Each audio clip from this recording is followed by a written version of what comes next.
Halo, hai semuanya, perkenalkan namaku Keza Seviana dari kelas 3A dengan NIM P21130222030, Program Studi Sarjana Terapan jurusan Teknologi Radiologi Pencitraan Poltekkes Kemenkes Jakarta 2.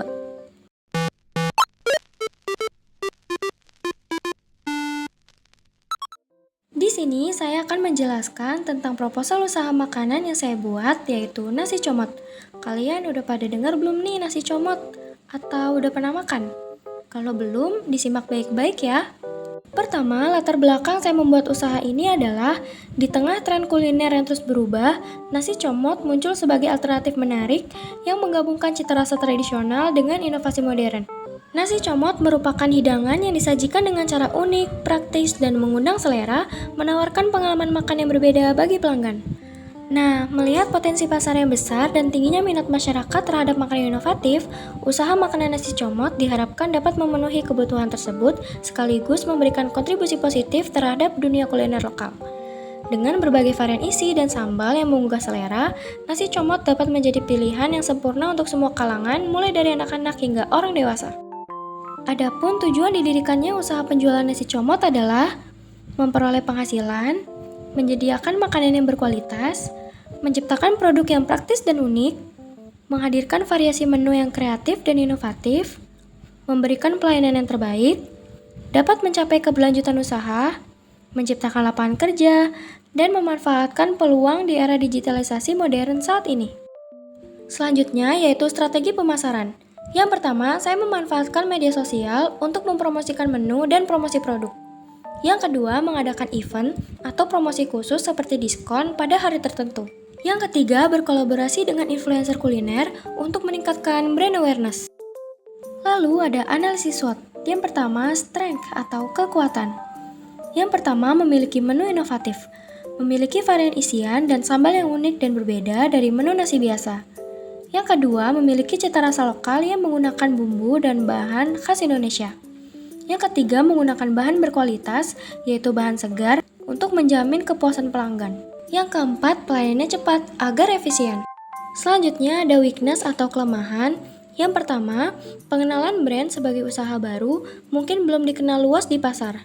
Yang kedua, tergantung pada tren dapat berubah dengan cepat, memerlukan inovasi yang terus-menerus.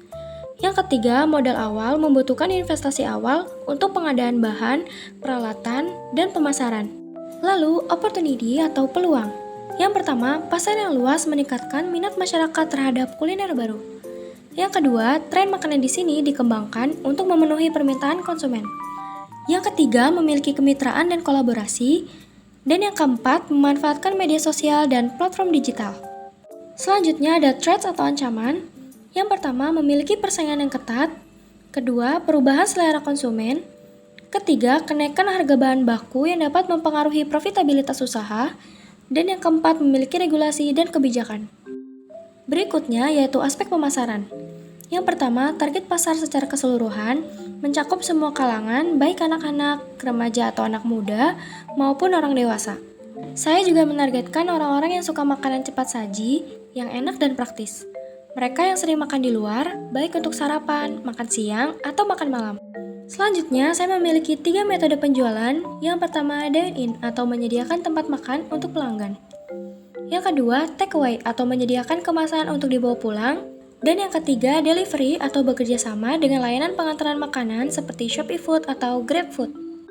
Untuk penentuan lokasi, saya mencari daerah strategis dan ramai yang berdekatan dengan sekolah-sekolah, lingkungan kampus, tempat wisata, dan di tepi jalan raya. Jika usaha saya ini berhasil atau sukses dan dapat mencapai tujuan yang diharapkan, maka akan memperbesar usaha ini dengan membuka cabang-cabang baru di berbagai tempat. Selanjutnya, masuk ke bagian analisis keuangan. Yang pertama, perhitungan modal dan biaya operasional. Modal awal terdiri dari sewa ruko 12 bulan, yaitu sebesar 30 juta rupiah, yang diasumsikan 2.500.000 per bulannya. Renovasi dan peralatan sebesar 15 juta rupiah, modal awal bahan makanan 5 juta rupiah, izin usaha dan lain-lain 2 juta rupiah, dan total modal awal sebesar 52 juta rupiah. Selanjutnya ada biaya operasional bulanan yang mencakup sewa sebesar 2 juta rupiah, bahan makanan per bulan yaitu sebesar 4 juta rupiah yang diperoleh dengan efisiensi, Selanjutnya, menggaji 2 orang karyawan dengan total 3 juta rupiah, listrik dan air sebesar 500.000, pemasaran dan lain-lain sebesar 1 juta rupiah, dan total biaya operasional bulanan sebesar 11 juta rupiah. Yang kedua, perhitungan pendapatan dan keuntungan. Estimasi pendapatan pada hari kerja didapatkan pendapatan per hari diasumsikan 70 pelanggan dikali harga proporsinya yaitu 5.000, yaitu sebesar 350.000 rupiah. Dan pendapatan per bulan yaitu 350.000 dikali 22 hari kerja didapat 7.700.000 rupiah. Sedangkan pada hari libur diasumsikan rata-rata pelanggan per harinya adalah 150 orang. Jadi pendapatan per hari 150 dikali 5.000 sama dengan 750.000. Dan pendapatan per bulan yaitu 750.000 dikali 8 hari sama dengan 6 juta. Jadi total pendapatan bulanan adalah 7.700.000 ditambah 6 juta sama dengan 13.700.000 rupiah. Jadi keuntungan bulanannya adalah total pendapatan dikurang total biaya operasional. Maka 13.700.000 dikurang 11 juta rupiah didapat keuntungannya sebesar 2.700.000 rupiah. Yang ketiga adalah BEP atau break-even point atau titik impas. Adalah titik di mana total pendapatan dari suatu usaha sama dengan total biaya yang dikeluarkan. Pada titik ini, usaha tidak mengalami keuntungan atau kerugian. Artinya, semua biaya tetap dan variabel telah tertutupi oleh pendapatan yang dihasilkan. Dengan rumus BEP yaitu total biaya tetap dibagi harga proporsi dikurang biaya variabel proporsi. Di sini diasumsikan total biaya tetap sebesar 11 juta rupiah, biaya variabel proporsi sebesar 3.000, dan harga proporsinya sebesar 5.000. Maka BEP sama dengan 11 juta dibagi 5.000 dikurang 3.000 sama dengan 11 juta dibagi 2.000 dan didapat 5.500 per porsinya. Dan proyeksi keuntungan selama setahun didapat sebesar 32.400.000 rupiah. Nah, kesimpulannya, melalui analisis yang telah dilakukan, terlihat bahwa usaha ini memiliki potensi untuk meraih keuntungan yang baik jika dikelola dengan serius dan terencana. Penting untuk menekankan bahwa kesuksesan dalam berbisnis tidak datang dengan sendirinya.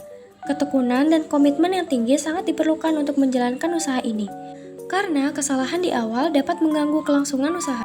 Oleh karena itu, sangat dianjurkan untuk melakukan perhitungan yang cermat dan belajar dari pengalaman para pelaku usaha yang lebih berpengalaman. Yuk, dicobain teman-teman. Nah, sekarang udah tahu kan apa itu nasi comot?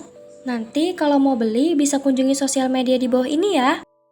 Scan di sini untuk melihat dokumen proposalku lebih lanjut. Terima kasih teman-teman.